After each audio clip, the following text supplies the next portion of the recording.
નાયબ મુખ્યમંત્રી હર્ષ સંઘવી ગુરુવારે બનાસકાંઠાના પ્રવાસે છે। 4 તારીખે નાયબ મુખ્યમંત્રી હર્ષ સંઘવી બનાસકાંઠા પ્રવાસે જશે। 4 તારીખે વડગામ, પાલનપુર અને ડીસાના કાર્યક્રમ હાજરી આપશે। વડગામમાં લાઇબ્રેરીનું ઉદ્ઘાટન, પાલનપુર ડીસામાં સ્પોર્ટ્સ સંકુલનું ઉદ્ઘાટન, ડીસામાં નાયબ મુખ્યમંત્રી જાહેર સભા સંબોધશે। બનાસકાંઠાનું રાજકારણ બરાબરનું ગરમાયું છે। આ સ્થિતિની વચ્ચે હર્ષ સંઘવી બનાસકાંઠા જઈ રહ્યા છે। 4 તારીખે હિતલ જોડાયા છે। હર્ષ સંઘવી બનાસકાંઠા જઈ રહ્યા છે।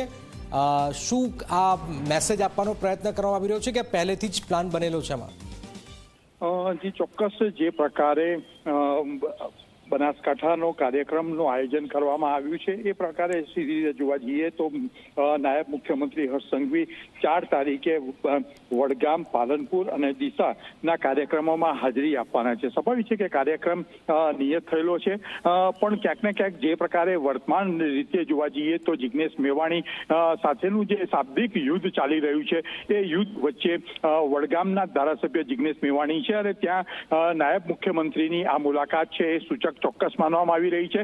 કારણ કે ક્યાંક ને ક્યાંક એકબીજા સાથે દારૂના મુદ્દા પર અને પટ્ટા ઉતારી દેવાના મુદ્દા પર જે પ્રકારની શાબ્દિક ટપાટપી થઈ છે તે એ વચ્ચે જિગ્નેશ મેવાણીના જે મત વિસ્તાર છે ત્યાં નાયબ મુખ્યમંત્રી જવાના છે, એટલે 4 તારીખે પણ આ જ પ્રકારનો માહોલ અને શાબ્દિક પ્રતિસાદ અને ક્યાંક ને ક્યાંક સામસામી શાબ્દિક યુદ્ધ ફરી પાછું થશે એવી શક્યતાઓ પણ નકારી શકાતી નથી। જી બિલકુલ આભાર હિતલ। એક મોટી જાણકારી। 4 તારીખે હર્ષ સંઘવી બનાસકાંઠા જઈ રહ્યા છે, જેમાં ડીસા, વડગામમાં લાઇબ્રેરીનું ઉદ્ઘાટન કરશે।